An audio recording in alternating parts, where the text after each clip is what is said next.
We are live. Thanks very much. Good evening and welcome to today's meeting of the Governance Committee. I'm Councillor Eric Pattenden and I will be chairing the meeting.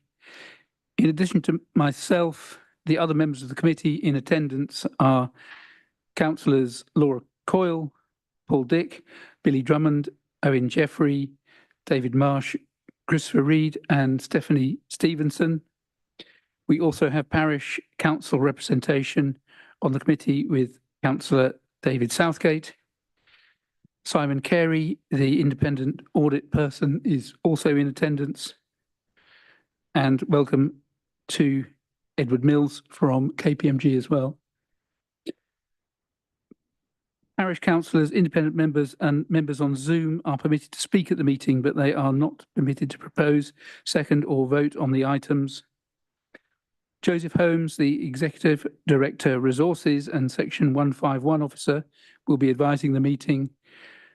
Darius Zarazel is in attendance as the clerk to the meeting, and Sam Chiverton is the Zoom host.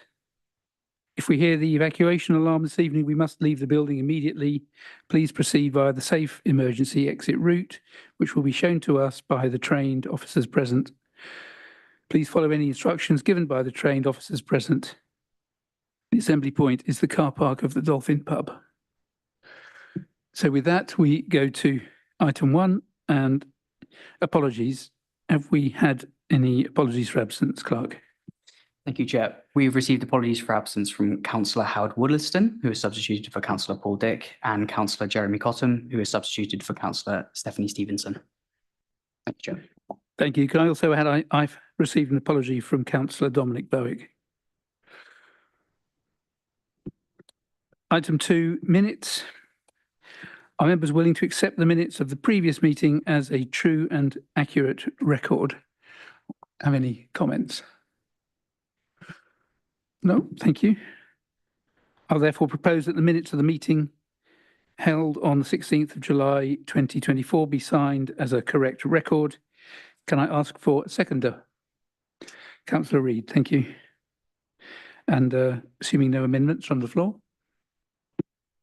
Thank you.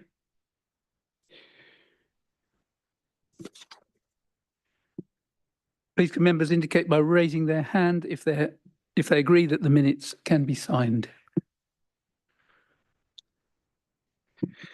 Any opposed? Abstentions? Thank you. I'll sign the minutes after the meeting. Item 3, declarations of interest. Have we received any declarations of interest, Clerk? We've received none, Chair. Thank you. Any from the floor? No, thank you. Item 4 is the forward plan. Would officers and members like to propose any amendments to the forward plan that's contained in the agenda? Or have any comments? Joseph, go ahead. Yeah, thank you, Chairman. So just through you, we will have a report. It's entitled here External Auditors Report for 22-23, but it will be from Grant Thornton and it'll probably be covering a couple of years with the disclaimer opinion on our financial statements as the government in the last few weeks has set out the timetable for disclaimed opinions on local government accounts. Okay, thank you. And can you confirm when that might be available? It's coming through to the 19th of November meeting. I don't know exactly what the disclaimer will look like. I've not seen it, but hopefully sometime between now and the 19th. Thank you. Councillor Reid.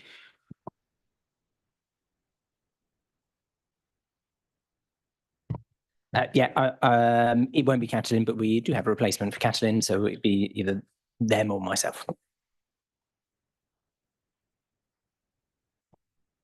Any further comments on the forward plan? If not, it's not a voting item, but we're happy to note that the forward plan, and we'll move on to item 5, which is the KPMG draft audit plan 23 24.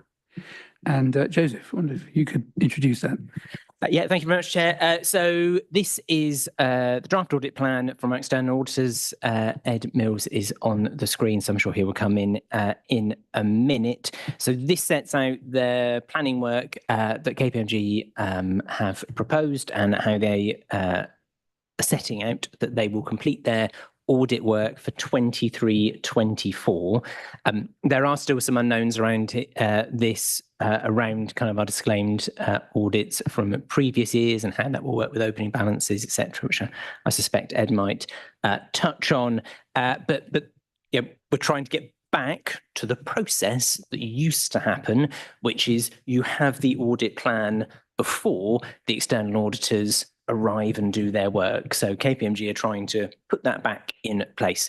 KPMG will be our external auditors for at least the next, I think, 5 years. And our external auditors are procured on our behalf by the PSAA, the Public Sector Audit and Appointments Organisation, which is part of the Local Government Association. And almost every single council, I think bar about 5 or 6 in the country, procure their auditors through that route. Okay. Thank you. Okay, so I'll pick up and go through our report if that makes sense, Chair.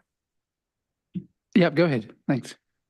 So first of all, good evening all. Delighted to be here at our first audit committee. As Joe said, we'll be auditors for the next 5 years.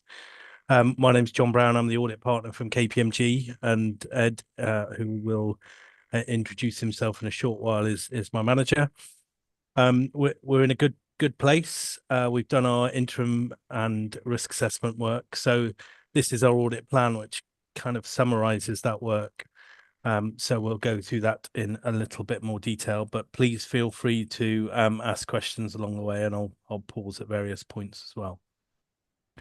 So we have a number of responsibilities as auditors, and you'll see on the first page it says draft. That's draft, not because we've not finished it. It's more that, as Joe said, we don't, as Joseph said, we don't know the detail of the disclaimers, and more importantly, what we will have to do on opening balances.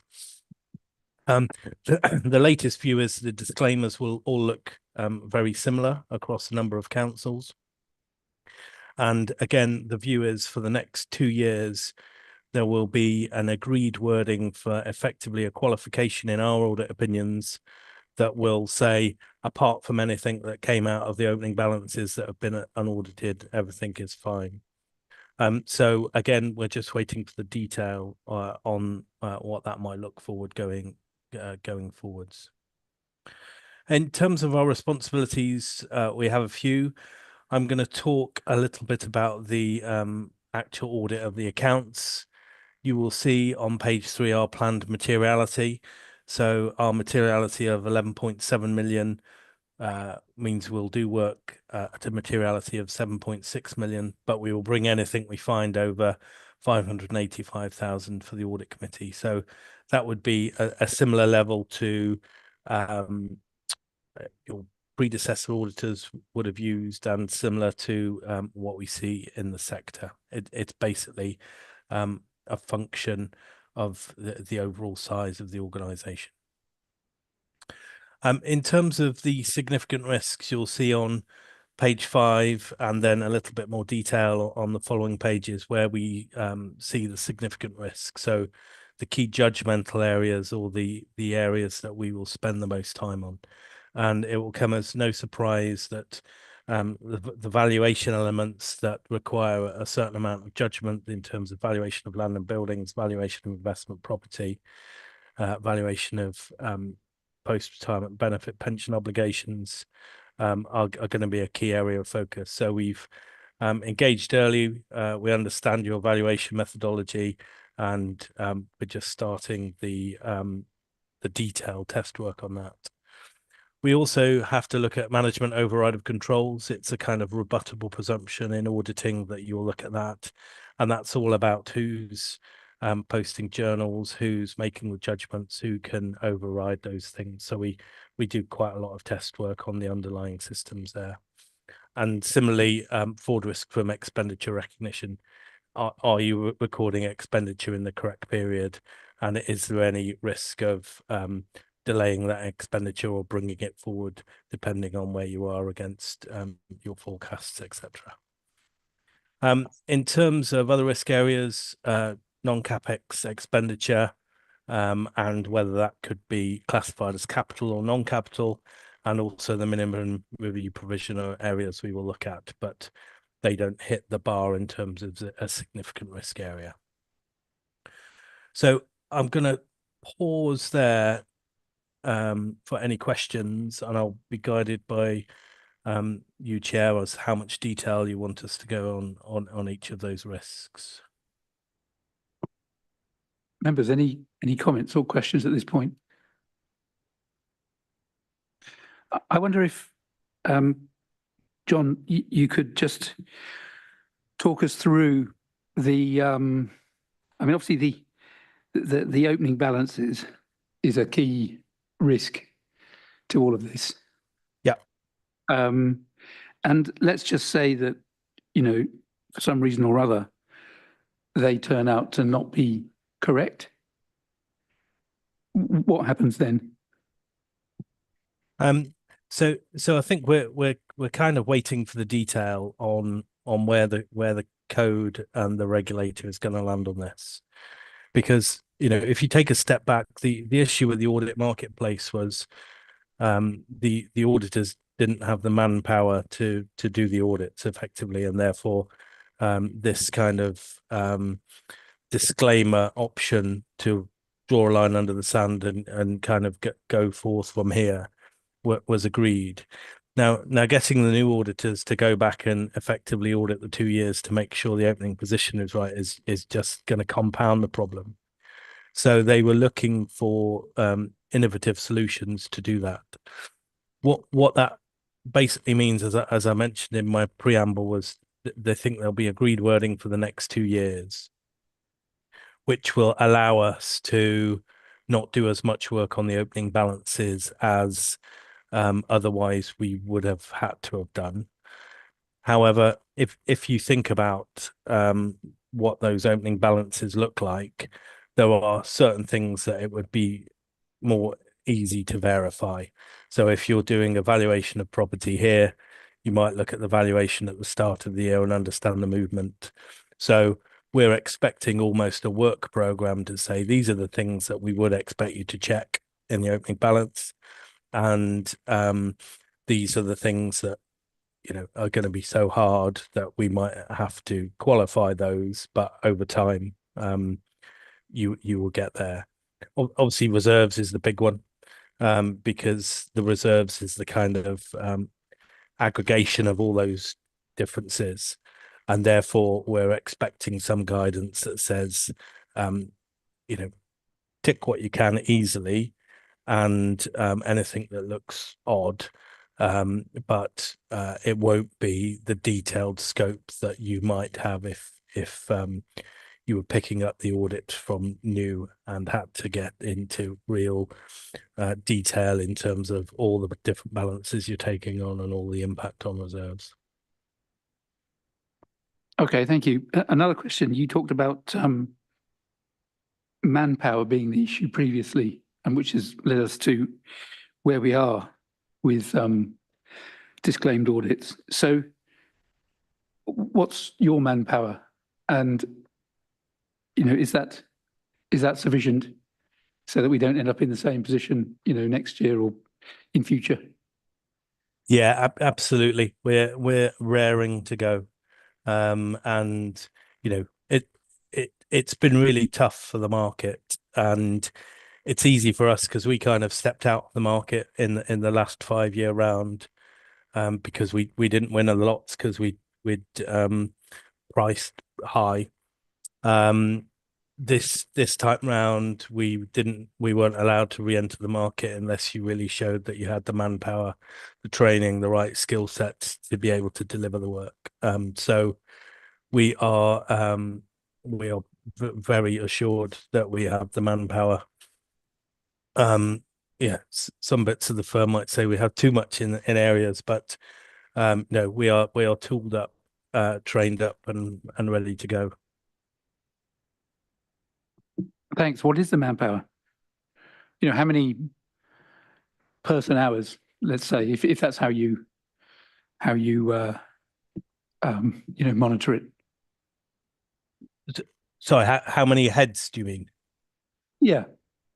Okay, so we've got 3 pods that work across the public sector. So they are Midlands and the South, London and the North.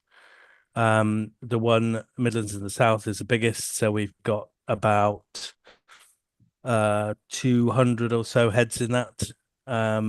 London, similar size. North's about 150.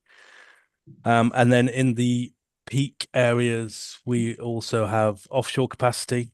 So we have hubs in India, which effectively replicate the capacity we have in the UK.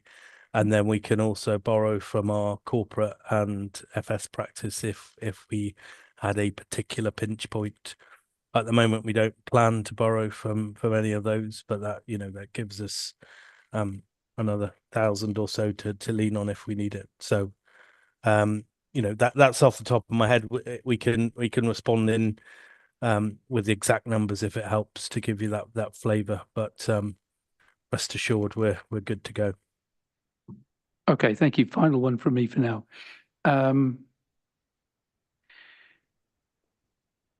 Yeah, let's just say that it turns out that you end up needing to do a lot of extra work that you hadn't envisaged. What happens then? In terms of manpower or in terms of Manpower and cost to the council. Yeah, sure. So manpower, like I said, we've got a certain amount of spare capacity, people on the bench to cover for, you know, sickness, people leaving, etc., etc. So we can draw down on that if we need to. The PSAA have a fee variation process, so any fee, you know, any time that we spend in addition to what we budgeted for, we have to go through a process of effectively setting out that in quite a lot of detail to the PSAA at agreed rates and the reasons for it. Joseph's got to sign that off, and then it goes up to the PSAA for them to agree. They compare it to others that have similar issues or similar concerns, so they kind of benchmark where you are and how much it's cost, and then it comes back round for and then the PSAA will decide whether they pay it, or depending on what the issue is, or whether they pass that back down to the council. Okay, thank you. Councillor Dick. Thank you, Chairman. Sir, when was the last time that you were involved at a senior level in an audit in such an organisation as this one?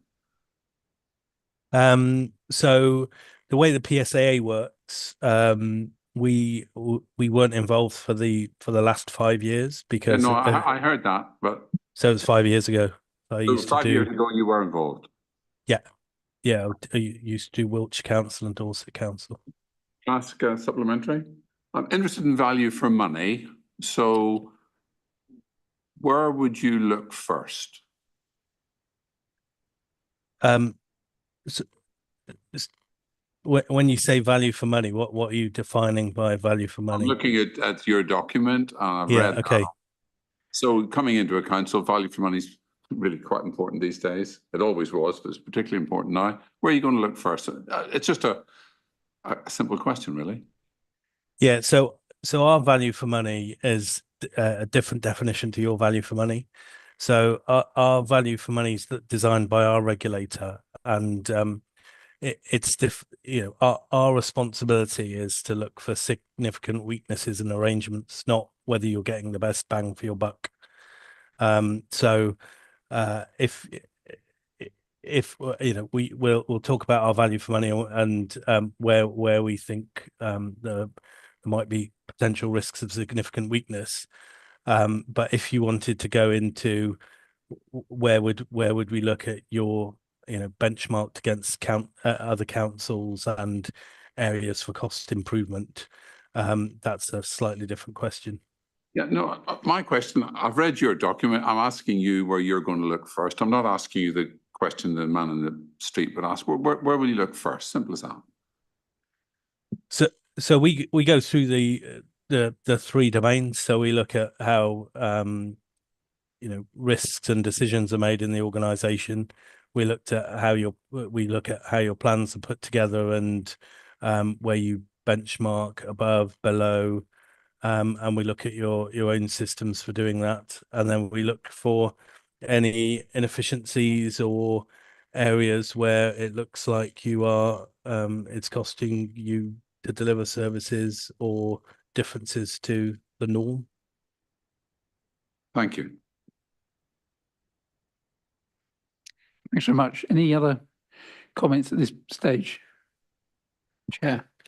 Councillor Marsh. Yeah, thank you very much. I, for one, feel more confident than that. Well, you couldn't be as bad as your predecessors, I wouldn't have thought. This timetable, January, seems very, very near. I mean, you're actually going to do this in the next 4 months, is that right? And because, well, that's my question. Then I've got another comment. That is the plan. So the risks to that delivery are the visibility of that kind of landing strip and the disclosures on opening balances. But the underlying test work absolutely will be completed by January. Should that be in the forward plan then? Because there's nothing saying in January 2025 we're going to get this. It would show confidence in our new external auditors if we actually had it on our plan, I would have thought. And then can I ask a further question?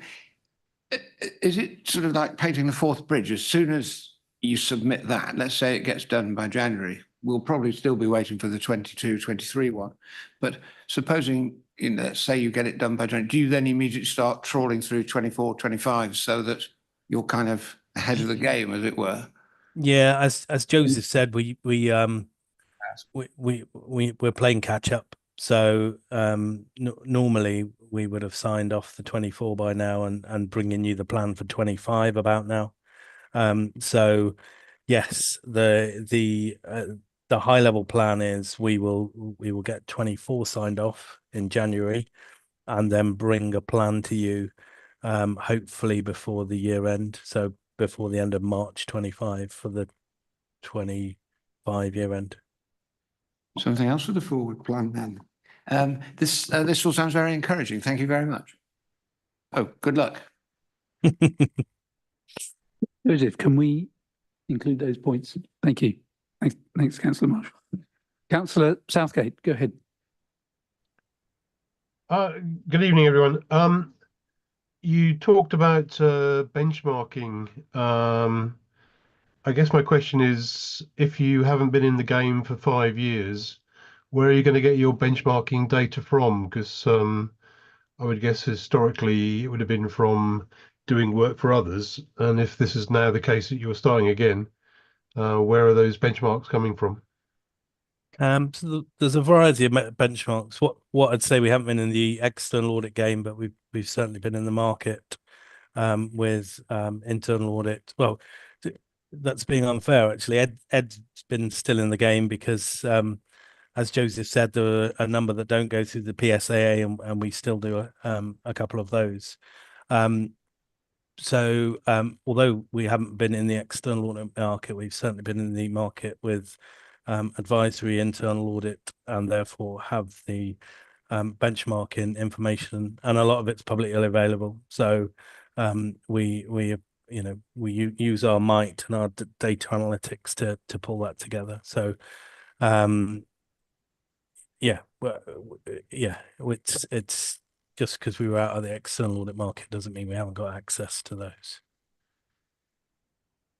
Okay. And often we look to the council to see what benchmarking it uses, because often the nuances of the councils and the various comparator groups can be set by the council, and that can be more useful information as well. Okay, thank you. Joseph, you want to come in then? Yeah, just a couple of points. KPMG have also been doing housing benefit audit as well at councils, including here. And on the benchmarking side of things, there's lots of publicly available benchmarking information from Local Government Association, Office of Local Government. There's plenty out there, which I'm sure they will share with KPMG and they use as part of their assessment. Okay, thank you. John, any other comments on the rest of your report to make at this point? Yeah, I was going to hand over to Ed to A, introduce himself, and B, just to talk through the value for money, because it's a little bit different and a bit odd in places. So if I hand over to him, he can just give you a couple of minutes on that. Thank you, John. Hello all. Just to introduce myself, I'm Ed Mills. I'm the audit manager at KPMG. I'm SIPFA qualified, and as John mentioned, I'm one of the people who has been doing local government recently over at East Hampshire District Council. We did their external audit for the last couple of years. Prior to that, I was heavily involved in audits from Unitary Council down to District Council. So fairly familiar with local government and looking forward to working with West Berkshire and indeed a couple of other councils in the local area.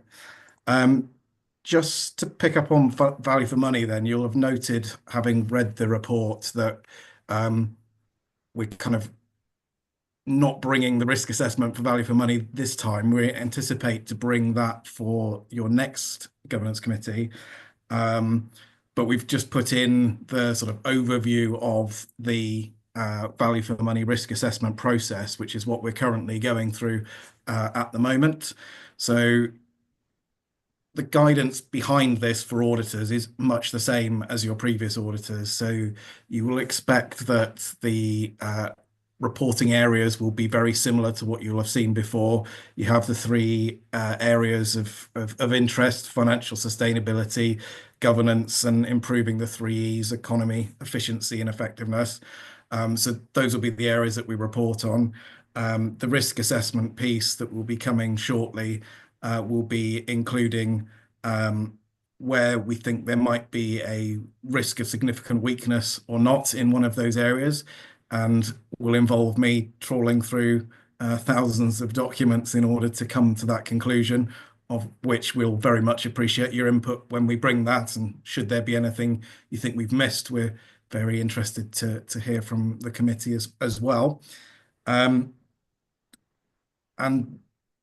once we've concluded our risk assessment, we will be having interviews with various different stakeholders, including those in the committee, to further our knowledge on those areas, to really dig into things like financial sustainability, the position on the reserves, and how that's looking as we sit now, sort of several months into the next year, and how we're looking against that position. We'll be looking at any of the reports from people such as Ofsted. We'll be looking at benchmarking like the SIPFA benchmarking and local government association benchmarking, amongst others.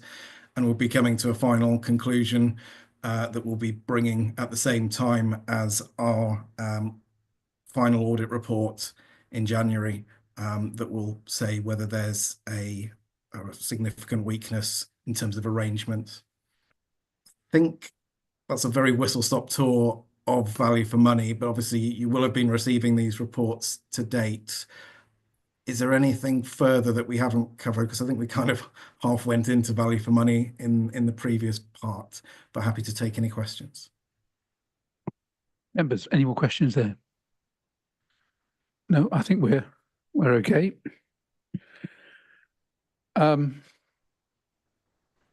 Okay, so if there's no more comment, the recommendation set out on page 70 of the agenda is to note the report and timescales included. There's no need to vote on this item. But thank you very much, John and Ed, and everybody else for attending. As the business of the meeting has concluded, I'd like to thank all of those present for their attendance and officially bring the meeting to a close. Thank you. Thank you.